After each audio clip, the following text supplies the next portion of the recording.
Un bon dimanche à tous. Aujourd'hui, on est dimanche le 29 janvier de l'an 2023. Donc, une bienvenue à tous à la prédication du dimanche de l'Église chrétienne évangélique en chemin.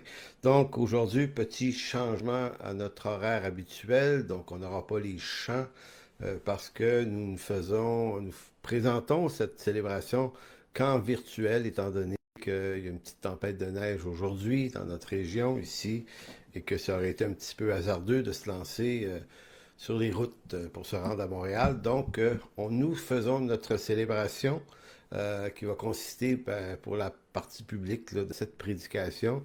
Et pour les membres de l'Église, ça va être suivi de notre rencontre Zoom habituelle. Donc, tous ceux qui sont membres de notre Église savent exactement où aller pour cela. Donc, aujourd'hui, on va continuer dans la série Lettres de Paul aux Romains. Et juste avant de commencer, je vais juste prendre le temps de vous remercier pour les encouragements, parce que ça me donne l'occasion de le faire pour tous ceux qui nous écoutent à distance d'un peu partout dans le Québec, mais également on a quelques auditeurs en France, en Europe, en Suisse, en Belgique aussi. Donc on vous salue, et on vous remercie pour vos encouragements. Très, très important. Donc, voilà. Si jamais il y avait une coupure, il y avait une coupure dans la transmission, ça arrive des fois qu'il peut y avoir une coupure dans le Facebook Live. Alors, ce qu'on va faire, tout simplement, rafraîchissez votre page et revenez. Puis moi, j'y retourne dans les 30 secondes qui viennent, donc c'est pas plus grave que ça. Donc aujourd'hui, en ce 29 janvier, euh, lettre de Paul aux Romains, on est rendu à la séance 77. Et effectivement, comme nous devions, je n'étais pas supposé prêcher aujourd'hui, on avait un invité spécial à notre église après-midi, pasteur François Boudreau, un missionnaire qu'on a pris ici, qui devait venir nous parler, mais finalement, vu qu'on a annulé notre présentiel, j'ai dû rapidement ce matin me tourner de bord et préparer cette prédication qui fait suite à toutes celles de la série de la lettre de Paul aux Romains. Donc la semaine dernière, pour faire une petite rétrospective, on s'était attardé sur la question des sentiments modestes. Tu sais, on est dans Romains 12.3, donc de ne pas avoir de soi-même une trop haute opinion, mais de revêtir des sentiments modestes. Et on avait culminé sur l'idée que la raison pour laquelle l'apôtre Paul insiste sur les sentiments modestes, c'est parce qu'on forme un seul corps. Donc, la déclaration est pas anodine, puis c'est pas un argument mineur, ça, dans sa lettre. C'est réellement comment on applique maintenant tout ce qui a été dit dans les 11 autres chapitres avant. Qu'est-ce qu'on en fait, puis qu'est-ce que ça fait comme différence dans nos vies? Eh bien, ça nous a un si grand message, une grâce extraordinaire par un grand Dieu aussi grand que celui qui nous sauve, devrait et doit nous conduire à une attitude d'humilité, de revêtir des sentiments modestes en vue d'entrer dans l'œuvre maintenant. Dans l'œuvre, c'est-à-dire dans les appels qu'on a, hein, dans les vocations qui nous sont destinées. Donc, on est appelé à entrer dans ces, ces- ces vocations avec une attitude d'humilité. Donc, aujourd'hui, on va parler tout spécifiquement de l'humilité, mais de l'humilité dans son rapport avec l'unité. Donc la prédication s'intitule L'unité des saints. C'est bien de ça dont il s'agit dans les prochains chapitres. Ce qu'on doit dire d'abord sur l'unité et sur l'humilité et quelle en est l'importance, parce que j'aime le dire comme ça, là, l'humilité, c'est pas une simple qualité valeureuse qui appartient à quelques-uns d'entre nous, mais pas nécessairement à tous. Quand on s'approche du sujet de l'humilité pour l'étudier, on se rend compte que c'est une nécessité incontournable dans l'œuvre de Dieu et ça l'est encore plus pour ceux qui ont des vocations qu'on pourrait considérer comme plus élevées dans la hiérarchie des priorités ou regardez, c'est pas tout le monde qui peut être ancien, c'est pas tout le monde qui va être docteur, c'est pas tout le monde. Donc, les dons qui ont un exercice, qui exercent le pouvoir dans l'Église, vont être appelés à encore plus d'humilité. Donc, c'est pas parce qu'on est hautement placé que l'humilité est moins nécessaire. La crainte de l'Éternel enseigne la sagesse, dit le livre des Proverbes. La crainte de l'Éternel, qu'est-ce qu'elle fait? Elle enseigne la sagesse et l'humilité précède la gloire. Donc, ce qui précède la gloire, c'est pas rien d'autre que l'humilité. Donc, c'est pas les compétences, puis c'est pas les connaissances académiques, puis c'est pas tous les talents, les dons et les appels, les vocations qu'on prétend posséder qui vont précéder la réussite et la gloire, mais c'est réellement l'humilité. Et ce genre d'affirmation-là est répété à plusieurs reprises dans l'Écriture, notamment dans le livre des Proverbes. Donc, allons-y comme ça. L'un des plus grands défis de l'Église, peut-être universelle, mais ici peut-être plus l'Église locale, et ça à travers les âges, un des plus grands défis, consiste à maintenir l'unité dans une Église. Et regardez bien, là, écoutez bien le détail ici, de maintenir l'unité dans une Église locale en dépit du fait que nous sommes des pécheurs, tous plus ou moins affectés par différents troubles de la personnalité qui compliquent nos relations humaines et aussi en tenant compte de nos différents dons et appels qui sont complémentaires. Voyez-vous, donc l'unité dans un monde idéal, si on n'était pas pécheur, ça serait jamais, jamais un problème. Donc, notre défi, c'est d'arriver à la maintenir, cette unité-là, l'unité produite par le Seigneur lui-même en son Église. C'est lui qui est la tête. Donc, quand une personne s'adjoint ou commence à venir à notre Église, en réalité, elle ne s'attache pas à notre Église, elle s'attache à l'Église, et elle ne s'attache pas à nous, elle s'attache au Christ, ensuite à nous. On est dans un siècle un peu transformé de lexique, mais ce qui est important ici de bien comprendre, c'est que notre unité, l'unité entre nous, elle est complexe parce qu'on est des hommes et des femmes affectés par différents tempéraments, et puis on est obligé de faire avec ça. Donc le défi est d'autant plus grand. Et en plus, nous sommes affectés, mais aussi nous sommes différents par les dons et les appels qu'on a. Donc, il y a plusieurs dimensions humaines qui se rencontrent, qui s'entrechoquent dans le défi de l'unité. Parce que si l'unité, c'était être un au sens d'être tous exactement pareils, ça ne serait pas un problème. Mais le problème, c'est qu'on est justement appelé à être un sans être semblable. Deuxième point d'introduction. Lorsqu'on parle de l'unité, généralement, dans les églises, c'est toujours en vue d'éviter les divisions. Donc, on sent beaucoup ça chez les pasteurs quand on sent qu'il y a des tensions, des divisions qui s'amènent ou qui sont présentes. Là, c'est le temps de lancer une prédication sur l'unité. Ben, oui, évidemment. Mais si pour nous ou pour vous, l'unité, c'est juste une question d'éviter les divisions, ben, c'est comme ça on manquait le meilleur de l'unité, car en fait, non. L'unité, il faut plutôt l'envisager en vue des fruits dont elle est porteuse. L'unité préside l'émancipation de chaque membre du corps de Christ en vue qu'il y trouve pour lui-même sa place selon son appel et sa vocation et ses dons. Donc, c'est un peu comme si je vous disais, on est appelé à la paix. Évidemment, la paix, c'est le contraire de la division, c'est le contraire de la guerre, c'est le contraire des tensions. Euh, donc déjà, la paix, euh, que- la paix au sens de la cessation des hostilités, c'est déjà merveilleux. Mais la paix, c'est plus que ça. La paix, là, l'état de paix, c'est pas juste. C'est pas juste de ne pas avoir de tension, c'est la qualité et la beauté de la valeur de ce que la paix est en elle-même qui fait du bien. Ben, c'est la même chose pour l'unité. L'unité, ça sert pas juste à pas se diviser. L'unité, ça sert l'œuvre de Dieu, ça sert l'avancement. Donc, regardons l'unité pour ce qu'elle nous donne de meilleur et pas pour ce qu'elle nous empêche de pire. Il y a deux socles à l'unité dans l'Écriture. Et ça, ça revient beaucoup, beaucoup sur beaucoup d'autres sujets. Vous savez, il va être dit dans l'Écriture que on est sauvé par élection avant même la fondation du monde. Hein? On a été sauvés pour être saints et répréhensibles, Éphésiens 1,4. Mais également, on est déjà en position devant Dieu, on est déjà sanctifié, on est déjà sauvé, pardonné, lavé, purifié. Donc, il y a quelque chose qui est déjà accompli qu'on ne peut pas faire arriver de nous-mêmes. Ça nous est ça nous est imputé par l'œuvre du salut. Ça, c'est le salut dans sa position, mais le salut dans notre expérience, c'est aussi qu'on doit marcher avec Dieu, qu'on doit renoncer au mal. On doit mettre en œuvre ce salut aussi. Donc, on ne peut pas dire, ah, c'est tout accompli, j'ai plus rien à faire. Non, ben, je dois marcher dans la chose. Ben, l'unité, c'est la même chose.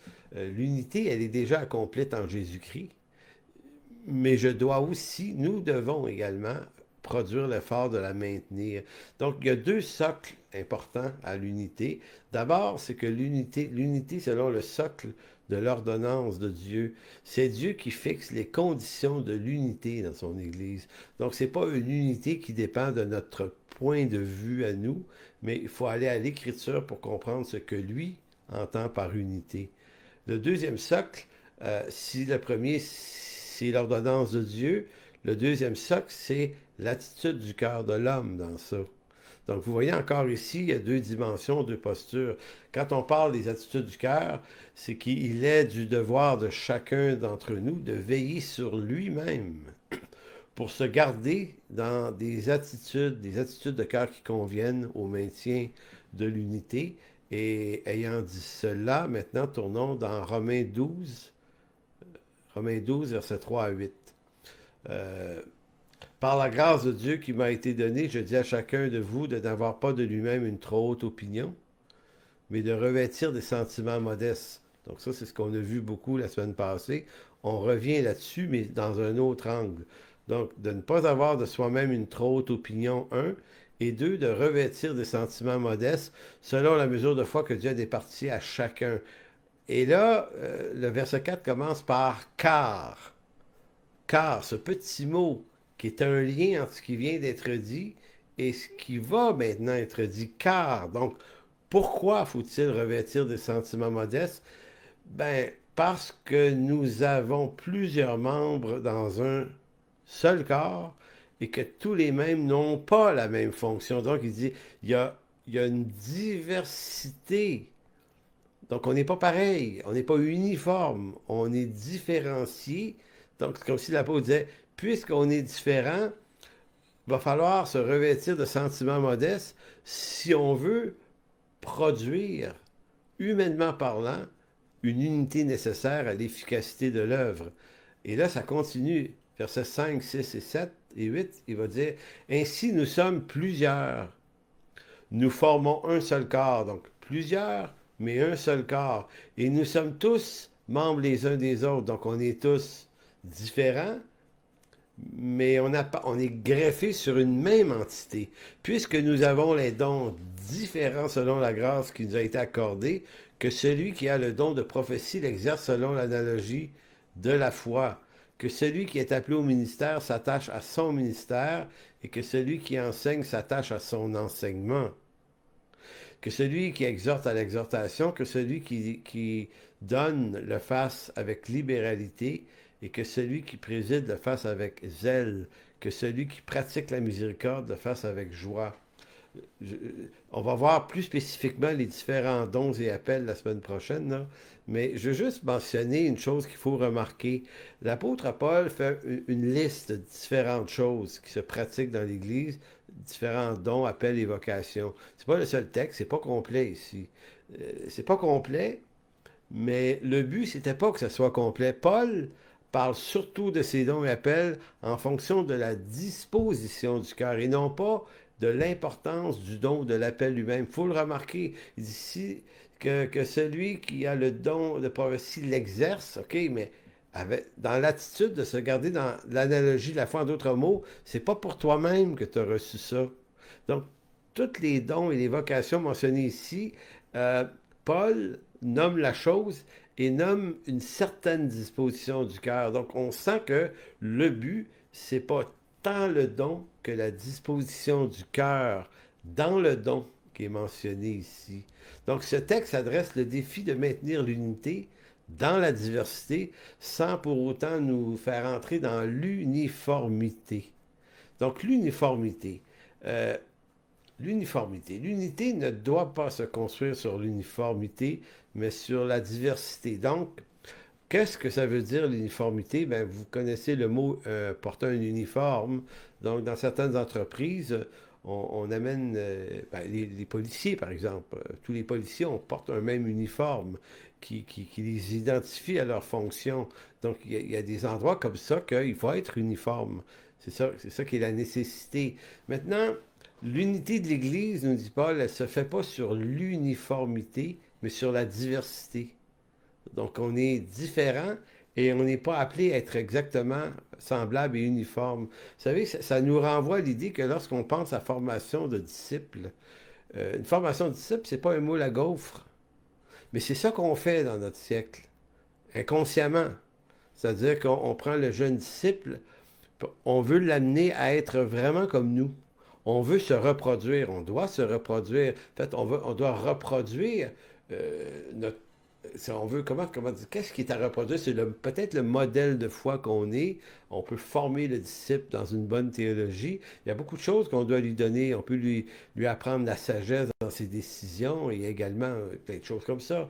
Mais, mais souvent, on ne va pas plus loin que ça, sinon qu'on veut uniformiser le disciple à ce qu'il me ressemble. Me dire, c'est moi le pasteur, mettons, là, puis je vais dire, ben, quand je vais te montrer à faire comme je fais. Tu dois prêcher comme je prêche. Moi, mes prédications, là, c'est ça, tel point. C'est comme ça que tu dois le faire. J'uniformise le disciple. Je veux qu'il devienne comme moi. Je veux qu'il pense comme moi. Je veux qu'il croie comme moi. J'ai des projets, viens dans mes projets comme moi. Répète mes projets comme moi. Mais quand on fait ça, ben, on uniformise le disciple plutôt que de le former. Former, ça veut plutôt dire ici je devrais faire l'effort, si je me veux un formateur, de découvrir avec le disciple. C'est pour ça qu'on ne peut pas former 100 disciples en même temps, là. Mais je dois découvrir à quoi le disciple est-il appelé. On va dire, regarde, moi, là, je suis appelé, mettons, à être pasteur, mais toi, là, tu n'es pas forcément appelé à être un pasteur. Quand on faisait partie d'un mouvement américain qui s'appelait Greater Grace, là-bas, il y avait un seul appel, c'était pasteur. Fait que les hommes se mettaient dans la convoitise de devenir des pasteurs et les femmes là-bas se disaient, ben moi je veux marier un pasteur, c'est ça qui a de la valeur. Mais en réalité, c'est une grosse erreur. Le pastorat, c'est un appel, mais il y en a d'autres et les autres doivent avoir de la place dans l'Église. Donc, si un pasteur forme des disciples, il ne forme pas des pasteurs à strictement parler, il doit former des disciples et il se peut que aider un disciple à découvrir son appel et ses dons, euh, que ce soit ça qu'il fasse, et que ça ne l'amène pas à y ressembler à la fin, mais ça l'amène à ressembler à l'intention de Christ dans sa vie. Et c'est ça qu'on a perdu de vue. Maintenant, je vais en parler un petit peu la semaine prochaine, mais rapidement. Pourquoi on fait ça comme ça? Pourquoi on est dans l'uniformité en ce siècle? C'est parce qu'on est dans un monde uniforme. Aujourd'hui, on est dans un monde industriel qui fabrique des objets sur des chaînes de montage. Les voitures, ils sont tous pareils. C'est avec la couleur qui change au bout de la chaîne de montage. On fabrique des autobus comme ça, on fabrique des meubles comme ça, on fabrique des objets électroniques comme ça.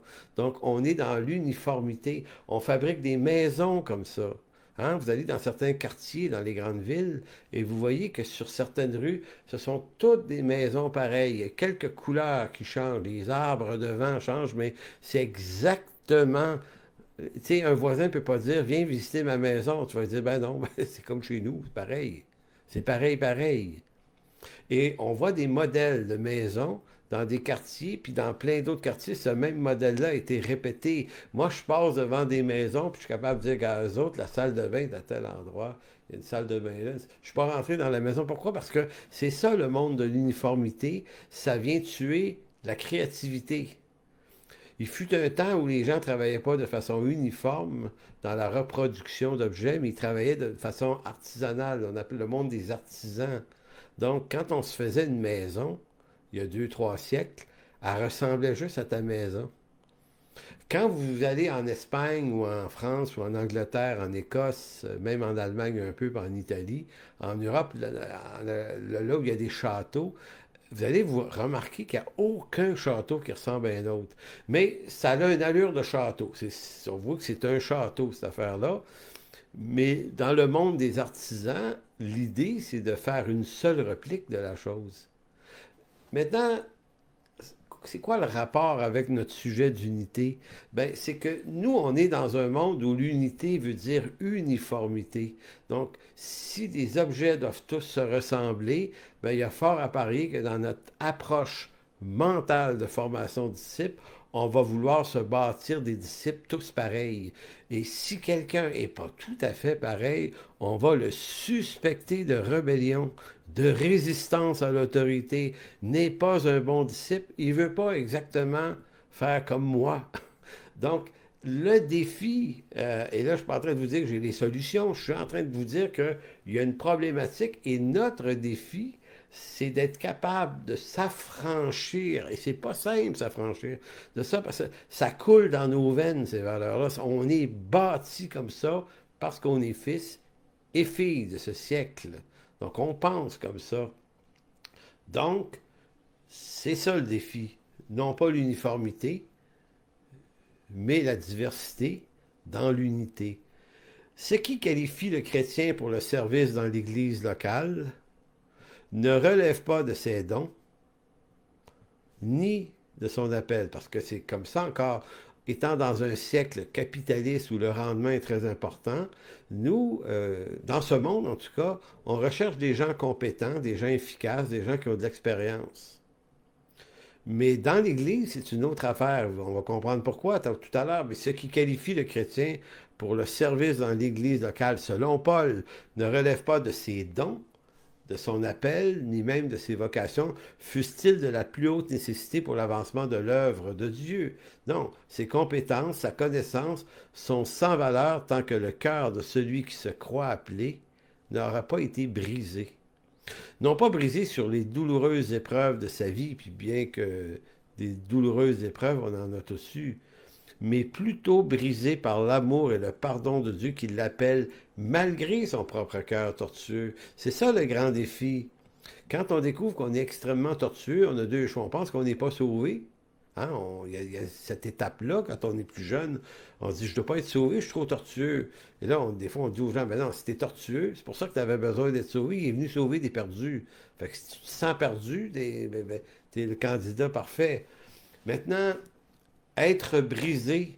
Si là, parce que vous savez, des épreuves, vous en avez vécu, là, on a tous été blessés un jour ou l'autre, dans notre enfance, dans notre adolescence, on a été brisés dans les amitiés peut-être, on a été trahis par toutes sortes d'affaires, on a trahi nous autres aussi, on a été blessés, on a blessé, bref, on est dans un monde assez chaotique, puis comme croyant, on peut avoir été affecté et brisé, même par des situations d'église qui ne sont pas toujours géniales, les églises.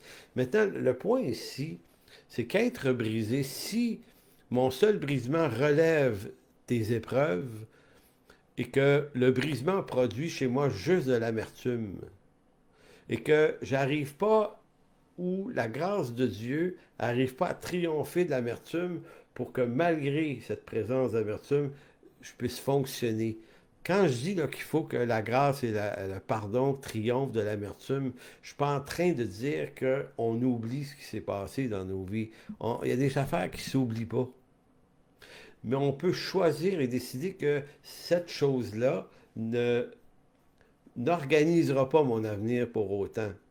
Donc, c'est pour ça que être brisé sur les épreuves, douloureuses épreuves de la vie, c'est une chose, mais il faut davantage être brisé par l'amour de Dieu qui nous pardonne et nous lave de nos péchés alors qu'on ne le mérite pas. Et ici, il y a vraiment quelque chose d'extrêmement important. Donc, non pas brisé par les douloureuses épreuves de sa vie, mais brisé par l'amour de Dieu. Et vous savez, il y a des gens qui sont... Puis en passant ici, là, je ne suis pas en train de dire que si on est encore dans l'amertume ou les blessures de situations qui sont arrivées, qui sont difficiles, là, je ne suis pas en train de vous dire que vous n'êtes pas normal. Là. Vous êtes tout à fait normal. Reconnaître sa douleur, là, puis sa souffrance quand on a eu des moments difficiles, c'est être saint d'esprit, cette affaire-là. Mais il y a quelques fois où on sent que on doit mettre en pause notre appel, notre vocation. Il y a quelqu'un qui m'a dit ça il y a quelques années. Il m'a dit, écoute, c'est quelqu'un qui venait d'ailleurs, puis qui m'a dit, sais-tu, moi, je peux faire ça dans l'Église, j'ai tel don, je peux servir avec ça, mais pas cette année. Il y a quelque chose de très douloureux qui m'est arrivé. C'est trop frais, ça, dans ma vie. J'ai besoin que le Seigneur m'amène plus loin, m'éloigne de ce moment-là, que je retrouve ma paix, ma joie, puis c'est ça que j'ai besoin en ce moment, donc je ne m'impliquerai pas. J'avais trouvé ça sain. J'avais dit à la personne, tu fais bien justement de ne pas te lancer tout de suite, parce qu'il y a dans le monde évangélique cette espèce de drive où on se dit, non, non, il faut que tu pardonnes, il faut que tu te relèves, sois pas amer, ah ouais, let's go. C'est comme si tu es charnel si tu n'arrives pas à surmonter tout ça. C'est faux. C'est bibliquement faux. Le temps, on a besoin du temps. On a besoin du temps, des fois, pour se refaire une santé. Puis pendant qu'on a besoin du temps, on a peut-être besoin de se mettre en pause. Non pas en pause de la foi, ni en pause de notre Église, mais en pause de l'hyper-implication pour laisser ces moments-là passer. Évidemment, il n'arrivera jamais qu'on n'a jamais, jamais aucun problème. Parce que s'il fallait se mettre en pause parce qu'on vit des petites choses, on serait tout le monde en pause, là. Mais je veux dire, quand il y a des choses qui sont trop prégnantes, ben c'est comme ça qu'on devrait dealer ça. Donc, l'unité, maintenant, euh, il y a deux angles à l'unité dans l'Église, dans la Bible, en fait. Le premier, comme c'est le cas dans plusieurs autres textes, l'unité est d'abord un fait accompli selon le dessein de Dieu. Donc, notre unité, dans ce premier angle-là, n'est pas quelque chose à accomplir, mais quelque chose qui a déjà été accompli en Jésus-Christ. Donc, on n'est pas un d'abord parce qu'on pourrait s'efforcer d'être un.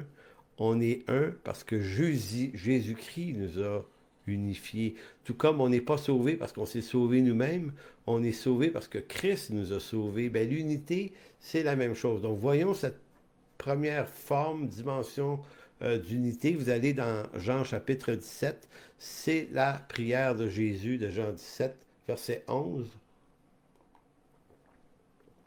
Donc, dans Jean 17, 11 et Jean 17, 22, je ne voulais pas trop lire tout le texte, alors j'ai choisi deux versets seulement dans le texte. Jésus va dire au verset 11, je ne suis plus dans le monde, et ils sont dans le monde, en parlant des disciples. Et je vais à toi, Père Saint, garde en ton nom ceux que tu m'as donnés, afin qu'ils soient un comme nous. Donc, Père, garde en ton nom ceux que tu m'as donnés. Donc, le discours, l'adresse n'est pas à vous et à moi. Là. Jésus ne nous parle pas à nous, il parle à son Père. C'est comme si Jean nous fait entrer dans l'intimité du Fils et du Père et nous dit, voici ce qu'un jour Jésus a dit à son Père. Et Jésus a prié pour notre unité. Au verset 22 du même chapitre, je leur ai donné la gloire que tu m'as donnée afin qu'ils soient un, comme nous sommes un. Vous voyez, ça confirme le verset 11, afin qu'ils soient un. Maintenant, la prière de Jésus ici ne se veut pas une exhortation aux chrétiens afin qu'ils produisent et maintiennent l'unité dans l'Église, mais c'est une prière faite au Père afin que l'œuvre du salut ait pour finalité l'unité entre les saints de tout âge, de toute langue et de tout peuple. En position devant Dieu, nous sommes parfaitement un, tout comme en Jésus-Christ, nous sommes déjà sanctifiés, pardonnés, sauvés, ressuscités. Voyez-vous, j'ai souvent entendu des prédicateurs qui veulent sermonner l'Église sur l'unité, puis ils vont se servir de Jean 17. Voyez-vous, le Seigneur nous demande d'être un, il nous demande de protéger l'unité, de produire l'unité. Le Seigneur ne nous parle pas à nous dans Jean 17. Ça, c'est de l'herméneutique. À qui s'adresse le texte? Au Père. Ben, s'il s'adresse au Père, c'est que Jésus a demandé au Père de nous placer dans une unité avec lui et le Père. Maintenant, puisque le Père ne refuse rien au Fils, jamais, c'est pas arrivé que Jésus fasse une prière que le Père ne répond pas. C'est donc que cette prière-là en Jésus-Christ, par sa résurrection et son ascension, a été répondue. Donc vous et moi, nous sommes déjà un avec le Fils et le Père, et l'unité entre nous est déjà un fait accompli. Ça, c'est le premier ordre, la première dimension de l'unité, ce qui est accompli par Dieu. La deuxième dimension, c'est c'est la dimension humaine de l'unité et c'est là que les choses peuvent se gâter. Parce que nous vivons dans un monde scientifique et technique où la valeur principale des gens s'évalue au niveau de leurs compétences, de leurs connaissances. C'est donc ainsi qu'on se considère de bons candidats aux divers ministères dans l'Église. Et c'est quoi la relation entre unité et ministère dans l'Église? Ben, c'est parce que c'est ce dont Paul parle dans Romains 12, 3 à 8. Il parle d'humilité, il parle d'unité et de diversité de dons. Donc, c'est pour ça que ça se gâte là. Si c'est pour se gâter, ça va se gâter là. Parce qu'ici, là, on a la responsabilité de nos lacunes, de faire en sorte que nos lacunes ne deviennent pas tellement invasives qu'elles divisent. Il faut remarquer dans Romains 12, et là, retourner dans Romains 12, 3, l'ordre des propositions. Paul ne parle pas d'abord de compétences et de connaissances, ni même des dons, des appels, il en parle, mais il n'en parle pas premièrement. Donc c'est pour ça que je dis dans la priorité des propositions, avant de parler de comment on va vivre la multiplication ou la multiplicité des dons et des appels, il va d'abord nous dire dans quelle attitude aborder ça. C'est pour ça qu'au verset 3, il va dire par la grâce de Dieu qui m'a été donnée, je dis à chacun de n'avoir pas de lui-même une trop haute opinion, mais de revêtir des sentiments modestes selon la mesure de foi que Dieu a départie à chacun. La mesure de foi que Dieu a départie à chacun est probablement en référence avec les vocations, en fonction de ce que Dieu a donné à chacun. Car comme nous avons plusieurs membres dans un seul corps, et que tous les membres n'ont pas la même fonction. Je l'ai dit tout à l'heure, mais je le répète pour comprendre bien la posture dans laquelle Paul place les faits ici. C'est qu'il dit on n'a pas toutes la même fonction. Mais puisqu'il y en a qui vont avoir des fonctions en réalité, en apparence, plus importantes que d'autres moins, dans 1 Corinthiens 12, Paul fait un éloquent texte là-dessus en voulant dire tout le monde n'est pas un bras, tout le monde n'est pas un œil, tout le monde. Donc il y a des organes qui sont moins nobles que d'autres, d'autres qui sont plus nobles. Donc il y a une différence dans l'importance des dons et des vocations. Et ça, c'est dans l'ordonnance de Dieu. C'est Dieu qui les produit. On ne s'appelle pas soi-même. Maintenant, c'est comme si Paul disait, peu importe l'importance du don et de l'appel que tu vas devoir le vivre avec la même modestie. Donc, l'unité n'est pas sur la qualité des dons, mais sur la modestie et l'humilité avec lesquelles nous les vivons. Donc, à la différence d'une grande entreprise où le grand patron perd pas de temps à parler avec des simples employés parce qu'il n'a pas le temps de faire ça. Donc, il se place, il se posture dans une position qui fait apparaître sa hauteur à tout prix. Mais c'est comme si dans l'Église, ta hauteur, si haute soit-elle, devrait disparaître dans la modestie. C'est ça le défi. C'est facile à dire, là, mais c'est une autre affaire. Une autre affaire à expérimenter. Donc, l'important au départ est moins de savoir quel est mon appel et mes dons, voire ma vocation, que de bien connaître quelles sont les dispositions de mon cœur en vue de les exercer pour l'unité de l'Église et non pour mon accomplissement personnel. Donc, la modestie m'amène à descendre de mes hauteurs, mais de faire fidèlement ma vocation, mais de la faire en vertu de comment dirait, la construction du corps, l'établissement de ce corps de Christ. Donc, c'est tout ça qui est le cœur et l'intention. Le but n'est pas de montrer que j'ai des compétences pour la tâche. C'est pas de cacher les compétences et la connaissance non plus. C'est pas une humilité qui consiste à l'inaction et à disparaître. Non, le but n'est pas de montrer que j'ai absolument des conséquences pour cette tâche, mais que j'ai l'humilité requise pour que mes compétences soient porteuses des bons fruits en vue de maintenir l'édification du corps de Christ pour sa paix. En Philippiens, là, Philippiens chapitre 1, Philippiens 4, Paul répète quelque chose d'assez semblable, vous allez voir. Il va dire ceci, « Je vous exhorte, moi, le prisonnier dans le Seigneur, à marcher d'une manière digne de la vocation qui vous a été adressée. » Donc, digne de la vocation, des vocations dans l'Église. Mais il dit, la manière de marcher digne de la vocation, c'est comment, en toute humilité et douceur, avec patience, vous supportant les uns les autres avec charité.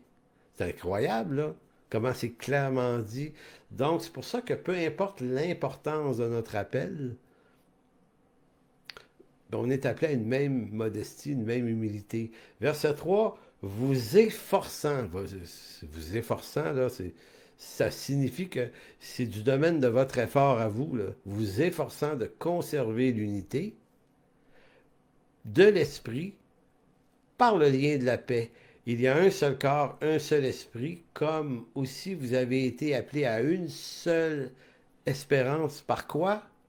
Par votre vocation. Donc c'est comme si toute vocation, toute vocation dans l'Église est en vue de produire l'unité, même si les vocations peuvent être diversifiées. Puis ici, il y a aussi vocation au sens de notre appartenance. Tout le monde à Christ, c'est toute une même vocation en ce sens-là, mais ça s'applique très très bien pour la diversité des dons, des appels, des vocations qui sont appelés à nourrir une même et seule espérance. Euh, donc c'est intéressant. C'est vraiment vraiment intéressant parce que c'est pas évident. Puis on n'est pas dans un monde dont l'intelligence sociétale repose sur des valeurs comme celle-là. Le mot là ici, conserver l'unité. Conserver théréo, dans le grec, ça veut dire veiller avec soin. Donc, c'est pas juste, bon, faire attention un peu. Paul dit, veillez là-dessus, là. Veillez, soyez éveillés avec soin à conserver, à maintenir, à protéger l'unité de la paix. Donc, l'apôtre insiste sur le fait que nos vocations ne nous appartiennent pas en soi, en vue de notre propre accomplissement, bien que si Dieu nous a donné un talent, un don de vocation, il y a une forme d'accomplissement dans ça. Hein? Le trésor d'un homme, c'est son activité, donc c'est pas dénué d'intérêt. On réussit quelque chose, puis on en reçoit les avantages et les fruits. C'est pas tellement ça qui pose problème. Le problème, ce serait si on ne recherche que ça, les avantages et les félicitations. Donc, c'est pour ça que l'apôtre insiste sur le fait que nos vocations ne nous appartiennent pas. Ils nous sont donnés par Dieu. Il a fait des dons aux hommes. Il a fait des dons aux hommes. Donc, si j'ai reçu une vocation, un appel, je ne me suis pas inventé ça. C'est un don que Dieu m'a donné à moi pour son Église, mais en vue de son œuvre et sa gloire. Donc, il faut absolument que je prenne un pas de recul. Non pas que je me taise, si je suis appelé à prêcher, je dois prêcher, mais dans mon esprit et dans mon âme et dans mon cœur, je dois aussi veiller sur moi-même. Parce que ce don ou l'importance que je pourrais penser que ça a ne doit pas venir contaminer mon cœur pour penser que je fais ça de moi-même. C'est moi, là. C'est grâce à moi, c'est grâce à... Dès qu'on tombe là-dedans, on vient de se perdre dans les méandres de la folie puis de la bêtise. Donc, je dois veiller, non pas sur l'unité seulement, mais je dois veiller sur les dispositions de mon cœur. Donc, protéger l'unité, si je veux protéger l'unité dans l'Église, ben, je dois veiller sur mon cœur. Pas veiller sur l'unité, je dois veiller sur mon cœur. Et si mon cœur est au bon endroit, dans les bonnes dispositions, ça va automatiquement conserver l'unité. L'apôtre insiste sur le fait que les vocations ne nous appartiennent pas. Donc, et si vraiment une église dérape complètement, alors il faut la quitter parce que c'est souvent ça le problème. Vous savez, il y a plusieurs années, un homme que j'avais rencontré au Camp Patmos, ça doit faire une douzaine d'années de ça. Un père de famille vient me voir, puis il ne me connaissait pas, en fait. Moi non plus, je ne le connaissais pas. Je ne connaissais pas son église, il ne me l'a pas nommé. Mais donc, c'est pour ça qu'il m'en a parlé. Il dit, t'es neutre. Tu sais pas de quoi il s'agit. Je dis, OK, c'est quoi? Ben, il dit, moi, je vois d'une église qui vit une division puis une tension. Puis il dit, j'ai 4 enfants qui arrivent à l'adolescence. Puis j'aime pas trop ça qu'ils soient exposés à ça parce qu'il dit, ça se sent, ces tensions-là. Je dis, OK. Il dit, qu'est-ce que je devrais faire? Fait que j'ai posé 2 questions. J'ai dit, ça fait longtemps que tu es là? Il dit, oui, ben, quelques années. Mais j'ai dit, les tensions, est-ce qu'ils sont là depuis longtemps? Ben, il dit, depuis que je suis là, ils sont là. J'ai dit, bon, deuxième question, est-ce que tu entrevois qu'il y a un mécanisme pour les corriger, ces tensions-là, dans ton église. Parce que la tension, c'était le pasteur, il y avait des anciens, il y avait des comités. En tout cas, de la façon qu'il me parle, là, la communication n'était pas fluide pantoute. Puis ça ressortait facilement, ces grosses affaires-là. Puis c'était devenu très, très dérangeant, au point que lui, il dit, moi, si je veux amener quelqu'un à la foi, là, je ne l'amènerai pas dans mon église, là, ça me gêne. Ça me gêne. Roger. Fait que j'ai dit, est-ce que tu entrevois que ça pourrait se régler dans les prochaines années? Il m'a dit non. Il dit, il n'y a pas vraiment d'effort qui est fait. Alors, mon conseil, ça a été, ben, tu devrais partir. Et il a sursauté. Je me souviens encore. Il dit, ben, voyons. Il dit, c'est la première fois qu'un pasteur me dit ça. Il dit, normalement, les pasteurs vont dire, ah, faut pas quitter le bateau quand il y a une tempête. Ben, j'ai dit, t'as raison. C'est vrai qu'il faut pas quitter le bateau quand il y a une tempête. Mais j'ai une différence entre un bateau qui vogue sur la mer, qui rencontre une tempête, mais la tempête a fini toujours par finir. Fait qu'à un moment donné, tu dis, ça se peut rencontrer une tempête, puis on va vivre ça ensemble, puis on va s'unifier, puis on va traverser. Right. Mais j'ai toi, tu me parles d'un bateau dont les capitaines en haut dans la cabine, ils sont pas capables d'éviter la tempête. Ils savent pas ce que c'est le beau soleil, on dirait eux autres. Fait qu'ils sont toujours, toujours, toujours d'une tempête à l'autre. Comme si, là, les radars faisaient en sorte qu'ils cherchaient les tempêtes. Fait que j'ai dit, si tu décides de rester là, la foi de tes enfants va être gâtée et gâchée parce que s'il y a des témoignages que j'ai entendus dans ma vie, c'est bien celui de jeunes qui ont renoncé à l'Église et à la foi parce qu'ils se sont dit, ils sont tous malades mentales là-dedans, ça n'a pas de bon sens, de la chicane, c'est de l'hypocrisie, c'est ça. Fait que effectivement, j'ai dit, c'est souvent ça, fait que reste pas là. Sauve ta famille, sauve tes enfants, puis c'est bien important. Puis je sais que ce que je dis là, ça contredire peut-être le discours de bien d'autres, puis ça me dérange pas. C'est ça qu'il faut faire. Mais on est dans un siècle où on essaie de toujours patcher les affaires, cacher les trucs en dessous du tapis. Ah ouais, donc, si votre Église présente de graves problèmes causés par une mauvaise gestion, de l'abus d'autorité, l'abus spirituel, mauvaise théologie, ambiance toxique, message, prédication manipulatoire. Vous avez vous avez le loisir, selon l'Écriture, d'adresser ce qui vous semble problématique aux anciens et aux pasteurs. L'Écriture vous dit, tu peux aller voir un ancien. Mais si on ne veut pas vous recevoir, qu'est-ce qu'on fait dans ce temps-là? Ben, moi, je vous encourage à ne pas faire de teinte à mort, mais de quitter dans la paix autant que c'est possible. Souvent, on décide de rester.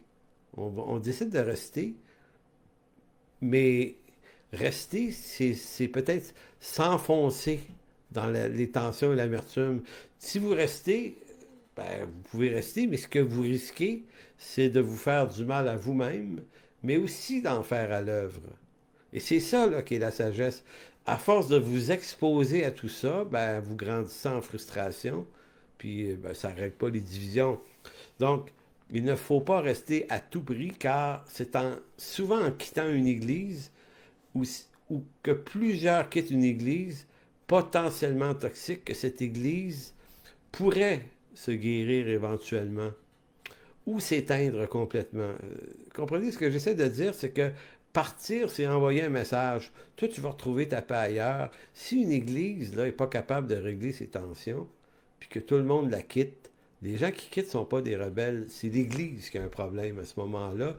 Donc, cette Église-là mérite peut-être de s'éteindre tout simplement, puisqu'elle n'est pas en train de représenter le fruit de l'esprit, elle est en train de produire le fruit du malin et toutes ses déclinaisons. C'est pour ça que rester, c'est lui permettre de continuer à faire des ravages, alors que partir, c'est de la livrer au Seigneur en disant, gars Seigneur, ils veulent rien changer, ben, ils s'arrangeront avec toi, à ton jugement là-dessus, ou encore mieux, ils seront peut-être éventuellement en train de prendre conscience des lacunes, parce que là, les conséquences sont lourdes, et c'est là que des fois, une Église se réforme pour le mieux. Et c'est ça qui est souhaitable. Donc, vous voyez, c'est pour ça que nous, on est dans un siècle ou dans une période d'histoire où on veut l'unité à tout prix. On veut produire l'unité à tout prix, mais l'unité, dans ce sens-là, n'est pas toujours le bon remède. La discipline peut être le bon remède, quelquefois aussi. Donc, si vous allez dans 1 Corinthiens 13, on s'approche de la fin. Euh, 1 Corinthiens 13, et là je reviens à la dimension que l'unité pour qu'elle soit spirituelle et viable, il faut qu'elle reconnaisse la diversité des dons qui sont dans l'Église et non pas l'uniformité. Pour qu'une unité soit palpable, il faut que tous ceux qui sont en charge, les responsables d'une Église, euh, reconnaissent la modestie, c'est-à-dire que reconnaissent l'importance de leur vocation, mais vivent ça face à l'Église avec de la modestie aussi. Donc, il y a beaucoup, beaucoup, beaucoup de postures et d'attitudes qui sont extrêmement importantes dans la vie d'un disciple. Parce que si je me présente à mon église, ou des fois on voit ça, des gens viennent dans notre église, puis ils nous font l'énumération de leur expérience, de leur académie, de leurs compétences, puis là on sent assez vite que ce qu'ils veulent, c'est une place euh, en autorité dans la place, une place pour enseigner. Moi, dès que je vois ça, rapidement, je dis à la personne, mais commence donc par connaître qui on est, parce que la démangeaison que tu es en train de me communiquer, là, elle me dit que quelque chose ne va pas bien, parce que tu me présentes tes compétences. Mais l'apôtre Paul, Romains 12,3, c'est comme s'il disait, présente-moi pas tes compétences, puis la validité de ta vocation. C'est pas ça que je veux voir, mon premier. Je veux voir ta modestie. Je veux voir ton humilité. C'est ça qui te qualifie pour l'œuvre. Ensuite, on verra quelle vocation tu as, parce que des compétences, de la connaissance et une vocation, c'est extrêmement important. Ça identifie où est-ce que tu vas servir. Mais on ne veut pas savoir ça en premier, on veut comprendre les dispositions du cœur. Parce qu'en 1 Corinthiens 13, Paul revient là-dessus en disant quand je parlerai les langues des hommes et des anges, si je n'ai pas la charité. Le mot charité ici, c'est agapé. Hein? Agapé veut dire amour fraternel, virgule, une affection pleine de bonne volonté et de bienveillance envers le frère ou les frères. Affection pleine de bonne volonté. Agapé, affection pleine de bonne volonté et de bienveillance. Donc, c'est comme si Paul il dit quand même que je parlerai toutes les langues, des hommes, des anges. Si j'ai pas une affection pleine de bonne volonté et de bienveillance envers le frère, ben, il dit, je suis un airain qui résonne ou une cymbale qui retentit. Et quand j'aurai le don de prophétie, la science de tous les ministères et toute la connaissance, quand j'aurai même toute la foi jusqu'à transporter les montagnes, si je n'ai pas une pleine affection, pleine de bonne volonté et de bienveillance, je ne suis rien. Et quand je distribuerai tous mes biens pour la nourriture des pauvres, quand je livrerai même mon corps pour être brûlé, si je n'ai pas la charité, donc si je n'ai pas une affection pleine de bonne volonté et de bienveillance, je ne suis rien.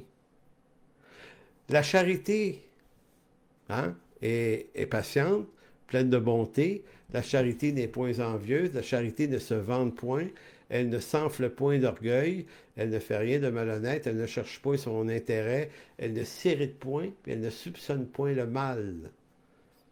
Voyez-vous là que 1 Corinthiens 13 puis Romains 12, il y a une interconnexion entre les deux. C'est comme si Paul explicitait davantage les attitudes du cœur. C'est pour ça que si on veut veiller sur l'unité, il faut veiller sur nos cœurs. Puis quand il est écrit que l'amour, la charité ne soupçonne point le mal, c'est pas ici au sens qu'on devient imbécile quand on est un vrai chrétien plein d'amour, on devient aveugle aux réalités humaines. Non, non, non. C'est soupçonner le mal au sens d'être quelqu'un de soupçonneux, de suspicieux contre toi, quelqu'un de capricieux. Parce que discerner les vrais problèmes, ça a peut-être de l'importance pour pouvoir les traiter. Mais ici, Paul dénonce plutôt ce caractère de ceux qui s'amusent ou qui font d'un ministère presque au nom de ce que j'ai du discernement. Moi, je vois le mal dans le cœur des autres. Je vois quels sont ses problèmes à lui, à elle, à elle. Non, non, Paul dit non, non, non, non, non, fais pas ça, là. Ça t'appartient pas, ce bout-là. Donc, on le voit clairement en ce texte. Ce n'est pas les dons ni les appels qui sont prioritaires dans le corps de Christ, mais les attitudes bienveillantes qui gèrent notre cœur. Si donc l'amour agapé n'est pas le mécanisme qui domine mon cœur, je ne pourrai pas entrer dans l'exercice de mon appel et de mes dons spirituels, tant et aussi longtemps que je suis dominé par mes susceptibilités, mes craintes, mes ressentiments, mes colères, je serai donc inopérant, inefficace dans l'œuvre de Dieu. Et là, attention, on n'est pas dans comment dire, c'est une déclaration de perfection. On est tous un peu poqués. Hein? On a tous certaines susceptibilités, on a des craintes, on a des affaires, là. Ici, c'est plus, est-ce qu'on est complètement dominé par ça ou ces choses-là sont là et on est capable de gérer ça? C'est pas pareil. Être dominé ou dominé sur les choses, grosse différence. Ce qui nous ramène à l'idée suivante, la question primordiale n'est pas de savoir ce que je peux offrir pour servir le Seigneur dans mon église locale, mais au fond, quelles sont les dispositions de mon cœur. En conclusion, tournez dans Philippiens 2. Philippiens 2, versets 1 à 3. Philippiens 2, 1 à 3, vous allez voir à quel point si Paul parle de ce sujet-là dans sa lettre aux Romains d'abord, on a vu qu'il en parle dans sa lettre aux Corinthiens, chapitre 13, et il redit la même chose en Philippiens 4, et il redit encore quelque chose de semblable en Philippiens 2, versets 1 à 3. Il dit, s'il y a donc quelque consolation, s'il y a quelque soulagement dans la charité, s'il y a quelque union d'esprit, unité, s'il y a quelque compassion et quelque miséricorde, rendez ma joie parfaite ayant un même sentiment, un même amour, une même âme, une même pensée. Ne faites rien par esprit de parti ou par vaine gloire, mais que l'humilité, donc le regard modeste sur soi-même, que l'humilité vous fasse regarder les autres comme étant au-dessus de vous-même. Donc, c'est fort intéressant de sentir à quel point Romains 12 nous fait entrer dans cette réalité de l'importance sur la structure de l'Église, que c'est pas juste une question d'avoir trouvé les bonnes personnes, les bonnes compétences aux bonnes places, avoir trouvé des gens qui maîtrisent la connaissance, qui maîtrisent la théologie. C'est pas une question de... Mais il faut maîtriser des choses. On ne mettra pas n'importe qui en charge. Hein? Il faut posséder des connaissances et des compétences, mais dans l'établissement des choses, on va d'abord apprendre à discerner les attitudes du cœur. Et avant de penser discerner celles des autres, il va falloir être en mesure de discerner nos propres cœurs. Alors, écoutez, c'est là-dessus que je terminerai cette prédication. Si vous voulez bien, on va juste prier. Alors, Seigneur, c'est une prédication qui est assez lumineuse, mais qui est aussi troublante parce que, en prononçant ces mots, Seigneur, je vois bien pour moi-même la hauteur du défi. Seigneur, je sais bien que tu as accompli toutes choses pour nous et qu'on est placé dans une œuvre déjà accomplie et que la grâce coule, Seigneur, vraiment. Si tu nous sauves, c'est par grâce, et si tu nous appelles, c'est tout autant par grâce. Mais que, Seigneur, en même temps, tu veux nous apprendre à être capable d'entrer dans une gymnastique qui ne nous est pas naturelle. Ça ne nous est pas naturel de s'unifier dans des différences. On n'est pas habitué, surtout dans notre siècle, à être complémentaires les uns des autres, mais à être égalitaires. Or, Seigneur, ta parole ne nous parle pas d'égalitarisme, mais de complémentarisme. Tout ce qu'on est, tout ce que tu nous donnes, c'est ce qui manque à d'autres, afin que ce que tu as donné aux autres soit ce qui nous manque à nous. De telle sorte qu'on a absolument besoin les uns des autres. Tu as voulu que ton corps soit ainsi. Tu as voulu qu'à ton corps soient greffés toutes sortes de membres et que ce corps ne puisse pas fonctionner sans chacun de ses membres. Et tu as voulu, Seigneur, que ensemble, on prenne soin les uns des autres, parce que les autres sont aussi membres du corps dans lequel on se trouve, et que la santé du corps repose sur la santé de chacun de ses membres. Et Seigneur, tu nous appelles donc à veiller sur nous-mêmes, à veiller sur ce bout que tu nous as donné, ce don, cette vocation, mais que tu nous as par grâce donné à nous pour l'unité du corps de Christ. Mais Seigneur, donne-nous cette intelligence, ce discernement de veiller sur nous-mêmes, sur les attitudes qui gèrent nos cœurs, parce que Seigneur, il y a là ici un trésor fameux pour marcher dans tes voies en tant qu'Église locale. Alors merci Père de bénir cette journée, cette prédication et ton Église dans le précieux nom de Jésus. Amen. Donc là-dessus, je vous remercie tout le monde. On se revoit donc à l'Église en chemin dimanche prochain, le 5 février, à l'Église à Montréal. Donc d'ici là, portez-vous bien tout le monde. Au revoir.